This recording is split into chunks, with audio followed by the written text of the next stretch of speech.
अस्सलाम वालेकुम स्टूडेंट्स। बेटा आपको मेरी आवाज़ आ रही है तो हैंड रेस करें।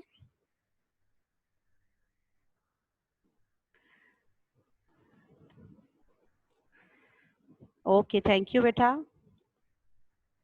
हैंड डाउन कर लें।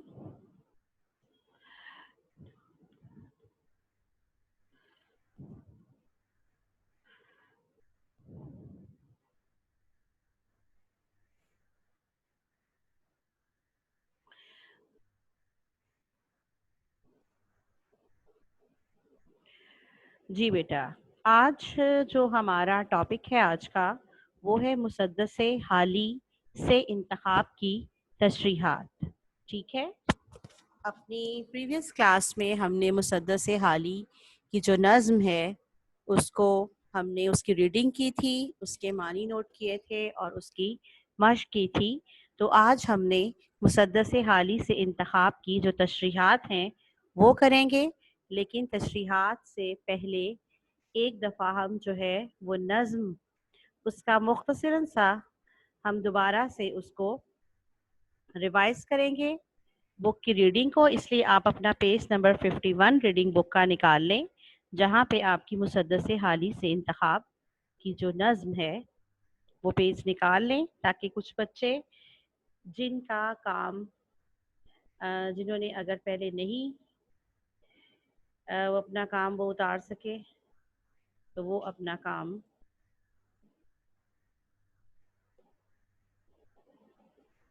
वो उतार सकें।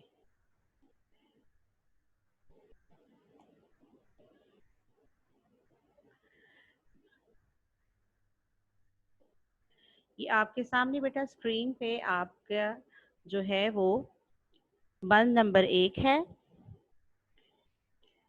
तो बेटा तशरीहात करने के लिए जो सबसे ज़रूरी चीज़ है वो ये है कि आपको नज़्म के अंदर अशार में जो मुश्किल अल्फाज हैं उनके मानी पता हो। ठीक है, जब आपको अल्फाज के मानी पता होंगे तो ही आपको शेर का जो मफ़हूम है वो समझ में आएगा कि शायर ने शेर के अंदर क्या बात बयान की है।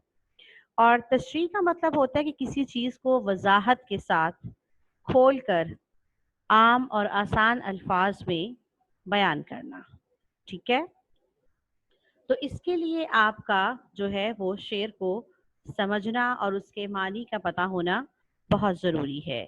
ये मौलाना अल्ताफ़ हुसैन हाली जो हैं वो इस नज़्म के शायर हैं। मैंने आपको जिस दिन रीडिंग करवाई थी उस दिन भी यही बात बताई थी कि ये नज़्म जो है तकरीबन आज से 1 डेढ़ सदी कबल लिखी गई थी। और उस वक्त जो मुसलमानों के हालात थे वो मुसलमान माशी तौर पर, तालीमी लिहाज से और मजहबी लिहाज से, यानी कि हर मैदान में बहुत पीछे थे और वो मायूसी का शिकार हो गए थे। तो मौलाना हाली अपनी कौम की ऐसी हालत को देख देख कर बहुत परेशान होते थे। तो चूँकि वो शायर थे तो शायर हजरात जो है वो अपनी शायरी के ज़रिए ही अपनी कौम को बेदार करने की कोशिश करते हैं। तो मौलाना हाली ने भी अपनी इस नज़्म के ज़रिए जो है वो मुसलमान कौम को जगाने की कोशिश की। उन्होंने जगाने के लिए ये अंदाज़ अपनाया कि मुसलमानों को उनके माज़ी के बारे में बताया जाए कि उनका माज़ी कितना शानदार था, उनके आबाओ अजदाद कितने काबिल और आलिम फाजिल लोग थे, और उस उनसे पहले के दौर में किस तरह से तरक्की हुई और मुसलमानों ने किस तरह से पूरी दुनिया पर हुक्मरानी की। तो ये तमाम जो हिस्ट्री या तारीख़ थी उसको बताने का मकसद ये था कि अगर उस ज़माने में मुसलमान ज़वाल का शिकार हो गए हैं, वो पस्ती की तरफ जा रहे हैं, तो अपने माज़ी की तरफ देखें और उनके अंदर ये एहसास पैदा हो कि वो भी अपने आबाओ अजदाद की तरह दुनिया में नाम कमा सकते हैं। तो वो अपने माज़ी को देखते हुए अपने हाल को संवारें और बेहतरी की कोशिश करें, ताकि उनका मुस्तकबिल जो है वो बेहतर हो सके। ठीक है, जब आपको बेटा पसे मंज़र पता होगा कि यानी किस वजह से ये नज़्म लिखी गई तो आपको तशरीह करते वक़्त आसानी होगी। अब सबसे पहले शेर में वो जहाँ से इस्लाम की इब्तदा हुई है उन्होंने वो उस बात का जिक्र किया है। तो आप सबको पता है, हम सब मुसलमान हैं और हमें इस बात का पता है कि इस्लाम की इब्तदा सबसे पहले हमारे प्यारे नबी सल्लल्लाहु अलैहि वसल्लम से हुई। आप सल्लल्लाहु अलैहि वसल्लम पर ही ये मज़हब नाजिल हुआ और आपके मानने वालों को मुसलमान कहते हैं। ठीक है, तो सबसे पहले तो हमें उन्होंने इब्तदा जो है मुसलमानों की वहाँ से आगाज़ करते हैं मौलाना हाली, और वो कहते हैं कि घटा एक पहाड़ों से बतहा के उठी, पड़ी चारसू यकबयक धूम जिसकी, कड़क और दमक दूर दूर उसकी पहुंची, जो टैगस पे गरजी तो गंगा पे बरसी, रहे इससे महरूम आबी न खाकी, हरी हो गई सारी खेती खुदा की। अब आपके सामने तमाम जो हैं मुश्किल अल्फाज के मानी लिखे हुए हैं। ठीक है, तो मैं बेटा डिटेल में तो अब इसकी तशरीह आपको नहीं बताऊंगी, लेकिन सिर्फ मैं आपको लफ्ज़ी तर्जुमा या मफ़हूम जो है वही समझाऊंगी, ताकि आपको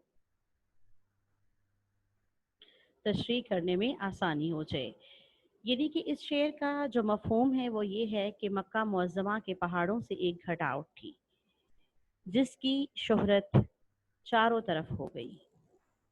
इसकी ज़ोरदार आवाज़ और चमक दमक वो पूरी दुनिया तक पहुंची। टैगस इस ये जो घटा थी, ये टैगस पर भी बरसी, जो कि स्पेन का एक मशहूर दरिया है, और गंगा का जो दरिया है उस पर भी बरसी। और इसमें तमाम तरह की मखलूक़ात ने इस घटा और इस बारिश से फ़ायदा उठाया, और अल्लाह ताला की सारी खेती यानी कि दुनिया जो है वो ज़मीन सरसब्ज़ व शादाब हो गई। तो यहाँ पर बेटा घटा से मुराद जो है वो दीन इस्लाम है, यानी कि हज़रत मोहम्मद सल्लल्लाहु अलैहि वसल्लम पर जब इस्लाम नाजिल हुआ तो आपने, उस वक्त अरब में बुत परस्ती आम थी, मुख्तलिफ़ किस्म के मज़ाहिब थे, कोई आग की पूजा करता था, कोई बुतों की पूजा करता था, कोई बारिश की पूजा करता था। तो क्या है कि तमाम लोग जो थे वो एक अल्लाह को मानने के सिवा सब ने अपना अपना खुदा बना लिया हुआ था।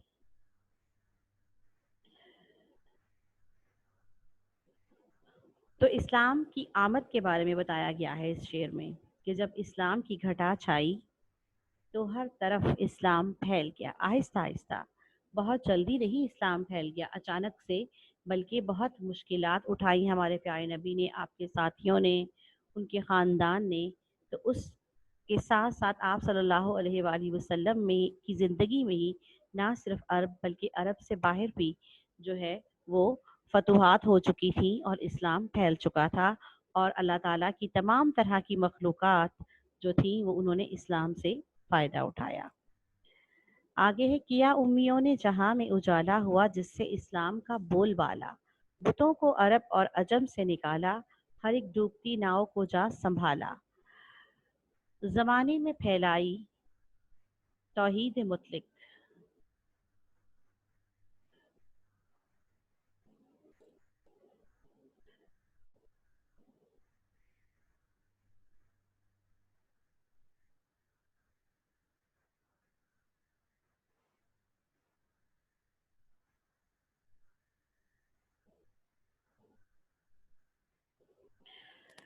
ज़माने में फैलाई तौहीद मुतलिक, लगी आने घर घर से आवाज़ हक हक। अब इसके भी देखिए तमाम मानी आपके सामने लिखे हुए हैं। बेटा जो लोग हैंड रेस कर रहे हैं, आपको एंड पे टाइम दिया जाएगा ताकि आप की बात मैं सुन सकूं और आपका मसला हल कर सकूं। जी, तो इसका लफ्ज़ी मतलब ये है कि वो लोग जो पढ़ना लिखना नहीं जानते थे, उन्होंने पूरी दुनिया में उजाला किया अपने इल्म और अपनी तालीमात की वजह से, और हर तरफ इस्लाम की शोहरत हो गई।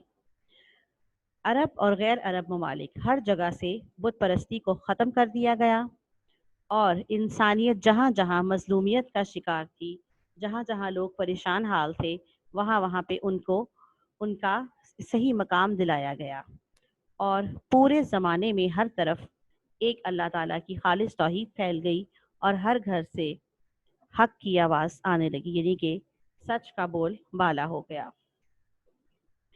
तो यहाँ भी यही है कि वो मुसलमान जो कि तालीमी लिहाज से तो शायद उनके पास दुनिया की डिग्रियां नहीं थी, लेकिन अखलाकी तौर पर वो लोग जो थे उनका अखलाक बहुत बुलंद था।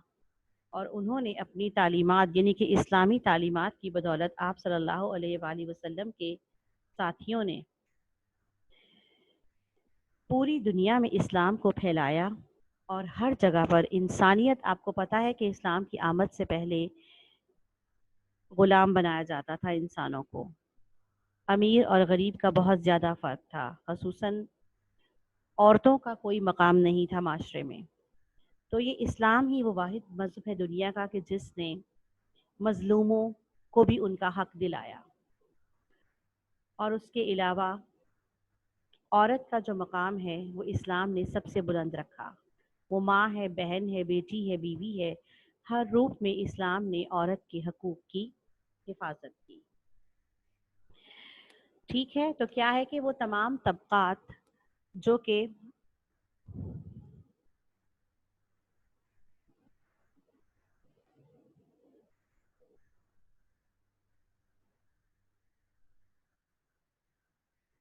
जिनका माशरे में कोई मकाम नहीं था, उन सबको इस्लाम ने ही मुकाम दिलाया।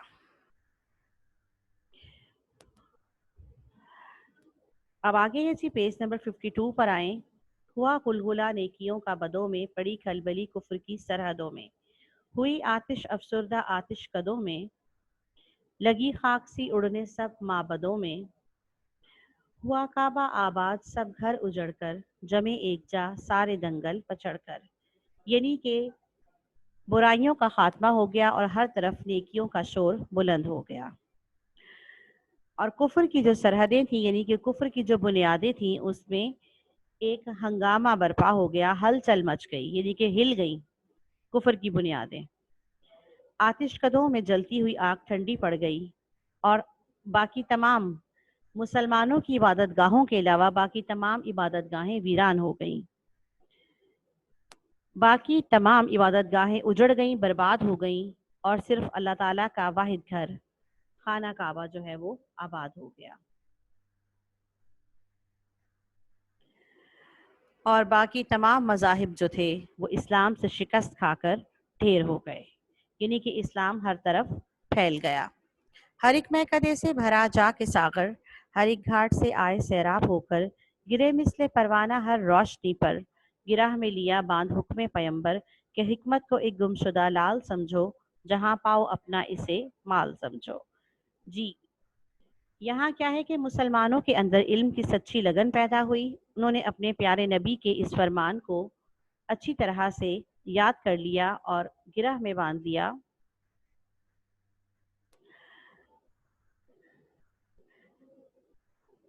कि इल्म की बात, हिकमत की बात को अपनी गुमी हुई चीज़ समझो, यानी कि उसे अपना ही माल समझो। जहाँ भी तुम्हें अच्छी बात मिले, ये मत देखो कि वो बात तुम्हें कौन बता रहा है, बल्कि उस बात को अपना लो और अपनी ज़िंदगी में उसे शामिल कर लो। कि मुसलमानों के अंदर इल्म की सच्ची लगन पैदा हो गई और उन्होंने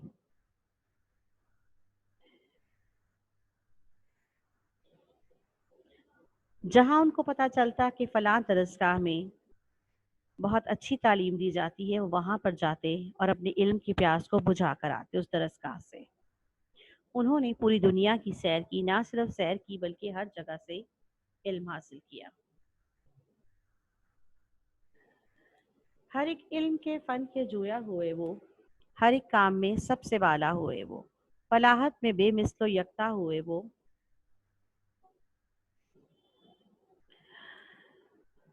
सियाहत में मशहूर दुनिया हुए वो। हर एक मुल्क में उनकी फैली इमारत, हर एक कौम ने उनसे सीखी तिजारत।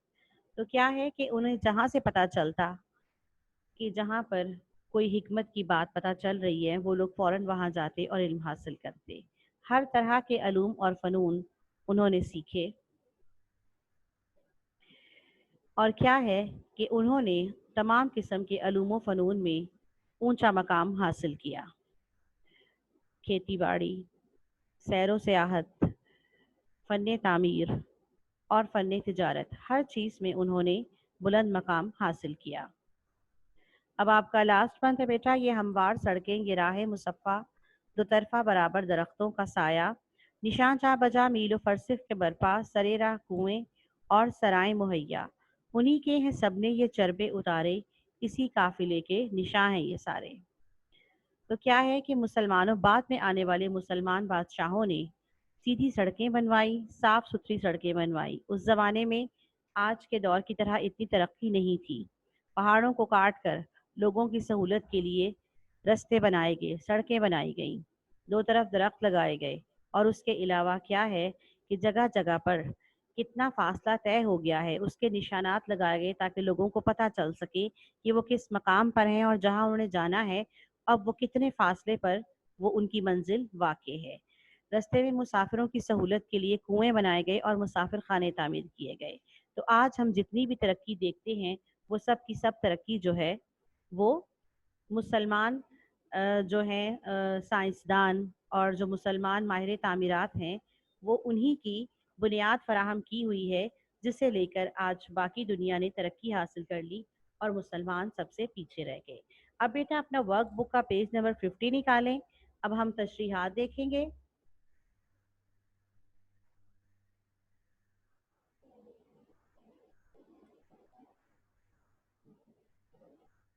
جی، آپ کی پہلے بند کی جو تشریح ہے، آپ کا بند ہے، گھٹا ایک پہاڑوں سے بتھا کے اٹھی، پڑی 400 یک بیک دھوم جس کی، کڑک اور دمک دور دور اس کی پہنچی، جو ٹیگس پہ گرجی تو گنگا پہ برسی، رہے اس سے محروم آبی نہ خاکی، ہری ہو گئی ساری کھیتی خدا کی۔ جی، آپ کو پتا ہے بیٹا کہ کس طرح سے سب سے پہلے حوالہ کلام لکھنا ہے آپ نے،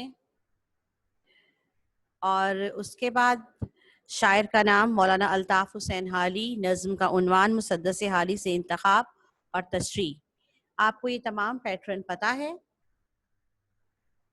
اس کے بعد آپ کے پاس آپ کے بک کے پیج نمبر 50 کے اوپر جو ہے وہ آپ کی یہ تشریح موجود ہے۔ مولانا حالی اس نظم میں مسلمانوں کے ماضی اور عروج و زوال کے بارے میں بتاتے ہیں کہ مکہ کی پہاڑیوں سے ایک گھٹا اٹھی اور دیکھتے ہی دیکھتے اس نے دنیا کے کونے کونے میں برس کر دھوم مچا دی۔ یعنی مکہ معظمہ میں نبی اکرم صلی اللہ علیہ وآلہ وسلم کی پیدائش اور اسلام کی آمد سے ہر طرف رحمت اور برکت کی گھٹائیں چھا گئیں۔ اسلام نے دنیا کو اپنی رحمتوں اور برکتوں سے مالا مال کر دیا۔ اسلام کی گرج اور چمک دور دور تک جا پہنچی۔ اس گھٹا سے ساری دنیا سیراب ہو گئی۔ اسلام کی رحمت بھری گھٹا نے اسپین اور ہندوستان کے دریاؤں کو بھی فیض یاب کیا۔ پانی اور خشکی کی مخلوق نے اسلام سے فائدہ اٹھایا، اور آپ صلی اللہ علیہ وآلہ وسلم کی آمد سے جہالت کا دور ختم ہو گیا۔ ساری دنیا اللہ کی رحمت سے سرسبز و شاداب ہو گئی۔ کسی شاعر نے کیا خوب کہا ہے، شعلے بھڑک رہے تھے دنیا میں کفر و شر کے، انسان کو اس نے آ کر اس آگ سے بچایا۔ جی، تو یہ جو آپ کا آخر میں حوالے کا شعر ہے بیٹا، یہ آپ نے شعر بہت اچھے طریقے سے یاد کرنا ہے۔ اس میں بچے تھوڑا سا لفظوں کا جو ہے، خصوصاً جو دوسرا مصرع ہے، انسان کو اس نے آ کر اس آگ سے بچایا، اس میں تھوڑی گڑبڑ کر جاتے ہیں۔ تو آپ نے بار بار جو ہے یہ شعر کو اچھی طرح سے یاد کرنے کے بعد لکھنے کی پریکٹس کرنی ہے، اور لکھ کر اس کو دوبارہ پھر آپ نے چیک کرنا ہے تاکہ آپ سے کوئی مسٹیک نہ ہو۔ اس شعر کا مطلب یہ ہے کہ پوری دنیا میں ہر طرف کفر اور شر، یعنی کہ کفر اور برائی جو تھی وہ ہر جگہ پر اس کے شعلے بھڑک رہے تھے۔ یعنی کہ جس طرح آگ ہر چیز کو جلا دیتی ہے، اس طرح برائی اور کفر نے ہر طرف اس کی آگ جل رہی تھی، اور لوگ جو تھے اس آگ میں جل کر ان کی حالت بہت خراب ہو چکی تھی۔ انسانیت کو اس آگ نے ختم کر دیا تھا۔ تو انسان کو اس نے آ کر اس آگ سے بچایا۔ یہ لفظ ہے انسان، ٹھیک ہے، نون غنہ ہے۔ اس نے آ کر، اس سے مراد یہاں پہ ہمارے پیارے نبی صلی اللہ علیہ وآلہ وسلم ہے کہ وہ دنیا میں آئے تو ہی انسانیت کو اس کا صحیح مقام ملا۔ آپ کی وجہ سے ہی انسان اشرف المخلوقات بنا، ٹھیک ہے۔ تو کیا ہے کہ انسان کو ہمارے پیارے نبی صلی اللہ علیہ، انسان سے مراد یہاں انسانیت ہے، ٹھیک ہے، انہوں نے آ کر کفر و شر کی آگ سے انسانیت کو بچا لیا۔ ایسے ہی آگے آپ کا شعر نمبر 2 ہے، اگلے پیج پہ دیکھیے، بند نمبر 2۔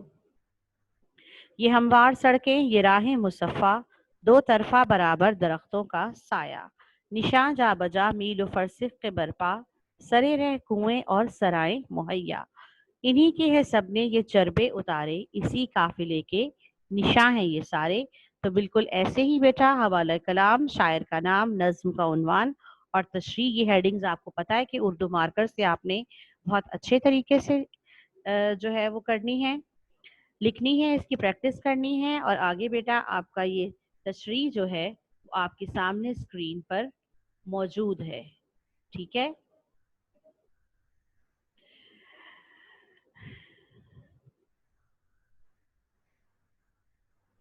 جی، اس نظم میں شاعر ماضی کے مسلمانوں کی فہم و فراست اور علم و ہنر سے متعلق خوبیوں کے بارے میں بتاتے ہیں۔ فہم و فراست کا مطلب بھی ان کی عقل، سمجھ اور دانائی ہے، ٹھیک ہے، جیسے ذہانت، دانائی اور علم اس سے مراد ہے کہ انہوں نے عوام کی فلاح و بہبود اور بہتری کے لیے بہت کام کیے۔ انہوں نے ہموار اور صاف ستھری سڑکیں بنوائیں، سڑک کے دونوں جانب درخت لگوائے جو مسافروں کو سایہ مہیا کرتے تھے، دشوار گزار راستوں میں کنویں کھدوائے اور مسافر خانے بنوائے تاکہ مسافروں کو دوران سفر کوئی پریشانی نہ ہو اور ان کا سفر آسان ہو جائے۔ آج کل جتنی بھی قومیں ترقی یافتہ اور مہذب کہلاتی ہیں، انہوں نے مسلمانوں کی ہی پیروی کی، ٹھیک ہے، یعنی کہ وہ انہی کے نقش قدم پر چلیں اور یہ ترقی کے تمام راز انہوں نے مسلمانوں ہی سے سیکھے اور آج وہ ترقی یافتہ قوموں میں شمار ہوتی ہیں۔ کسی شاعر نے کیا خوب کہا ہے، وہ زمانے میں معزز تھے مسلمان ہو کر اور تم خوار ہوئے تارک قرآن ہو کر۔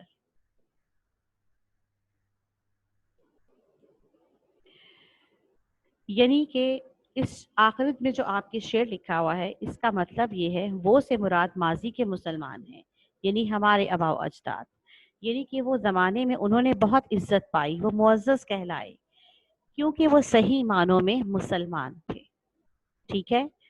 صحیح معنوں میں مسلمان ہونے کا مطلب یہ ہے کہ انہوں نے نہ صرف قرآن کو پڑھا بلکہ اپنی زندگیوں کو قرآن کے مطابق ہی انہوں نے ڈھال لیا، یعنی کہ ان کی زندگی جو تھی وہ تمام کے تمام تر معاملات اور ان کی زندگی کے جو کام تھے وہ سب کے سب جو تھے وہ اسلام کے مطابق اور قرآنی تعلیمات کے مطابق ہوتے تھے۔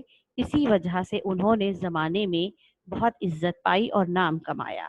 لیکن تم سے مراد یہاں پر آج کے مسلمان ہیں، ٹھیک ہے، جو کہ پستی کا شکار ہے اخلاقی طور پر، مذہبی طور پر، ہر لحاظ سے، اقتصادی طور پر، معاشی طور پر۔ اگر ہم آج پریشانی کا شکار ہیں، پستی کا شکار ہیں، تو اس کی وجہ کیا ہے کہ ہم آج تارک قرآن ہیں۔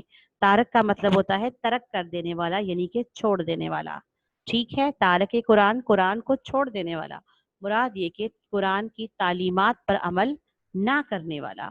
تو شاعر کہہ رہے ہیں کہ تم دنیا میں اسی لیے خوار ہو رہے ہو، پریشان ہو رہے ہو، ذلیل ہو رہے ہو، کیونکہ تم نے قرآن کو چھوڑ دیا ہے۔ کیونکہ قرآن صرف خالی پڑھنے کی کتاب نہیں ہے کہ اسے بس پڑھا جائے اور ثواب کما لیا جائے۔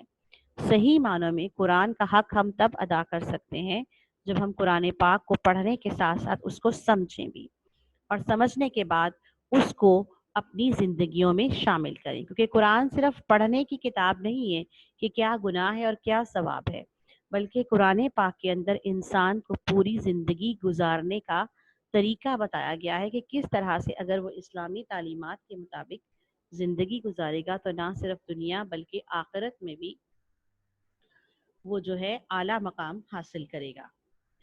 تو بیٹا آج کا ہمارا یہ جو آج تشریحات تھی یہ آپ کی مکمل ہو گئی ہیں۔ یہ تشریحات آپ نوٹ کر لیں، آپ کے سامنے اسکرین کے اوپر جو ہے وہ تشریح نمبر 2 جو ہے، تشریح نمبر 1 تو آپ کی بک میں موجود ہے، تشریح نمبر 2 جو ہے وہ آپ کے سامنے اسکرین پہ موجود ہے، آپ اسے نوٹ کر سکتے ہیں۔ रफ कॉपी के ऊपर नोट करें। और उसके अलावा बेटा अब मैं ज़रा आप जो बच्चे मतलब कोई बात पूछना चाह रहे हैं तो उनको मैं अब करूँगी।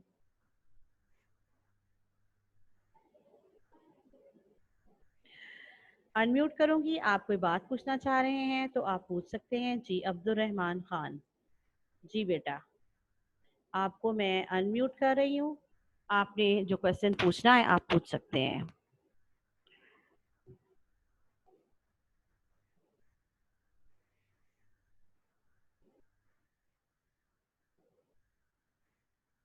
जी बेटा अब्दुल रहमान।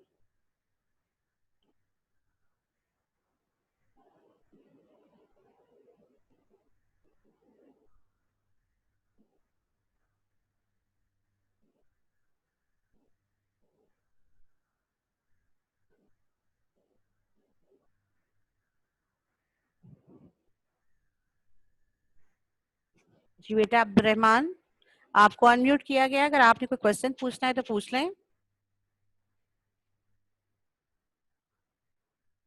आपकी आवाज नहीं आ रही बेटा। हिबा बतूल। जी बेटा, आपको मैं अनम्यूट कर रही हूँ। जी बेटा।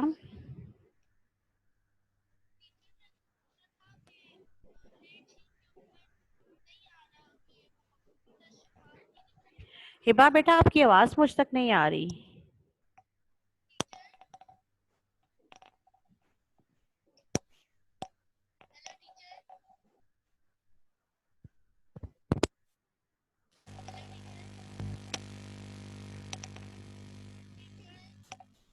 सॉरी बेटा, आपकी आवाज नहीं आ रही मुझ तक।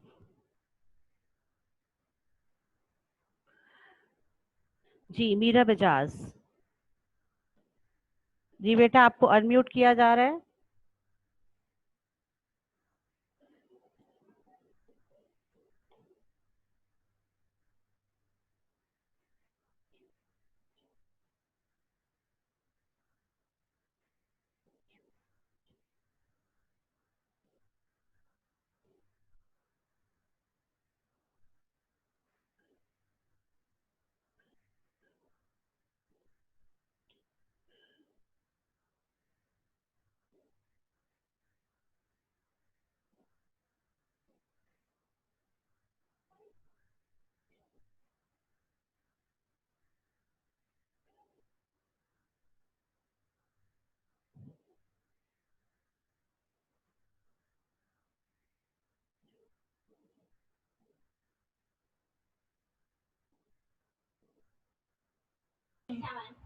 हेलो जी अस्सलाम वालेकुम।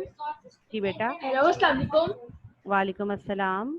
टीचर, मैंने आपसे पूछना है, ये जो आपने हमें ये जो तशरीह दी है, ये तो हमारे पास पुराने काम में भी है, तो हम इस तशरीह को लिख सकते हैं अभी भी?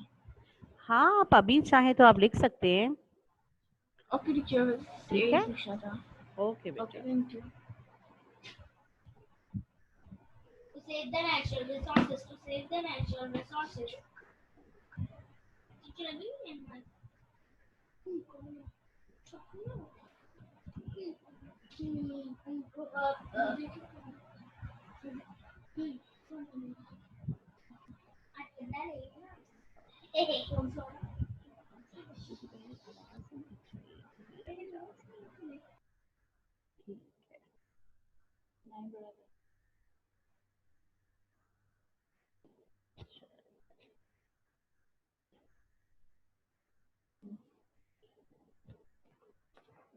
तो मुझे ही बात और तो हैंड इरेज नहीं करता।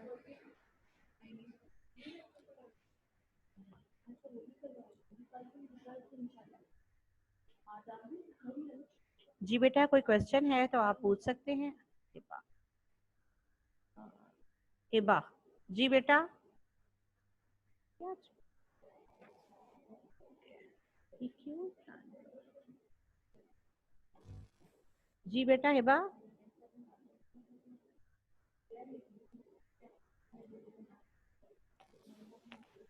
जी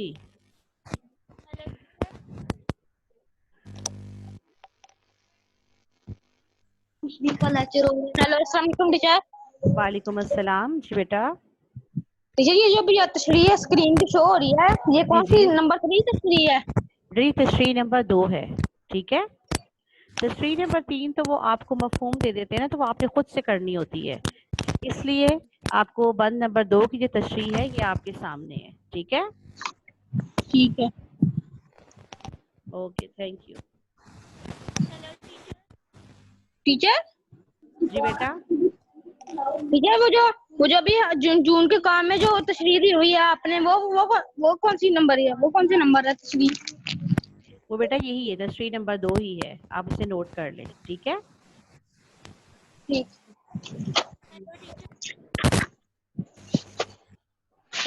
थैंक यू। Okay ji.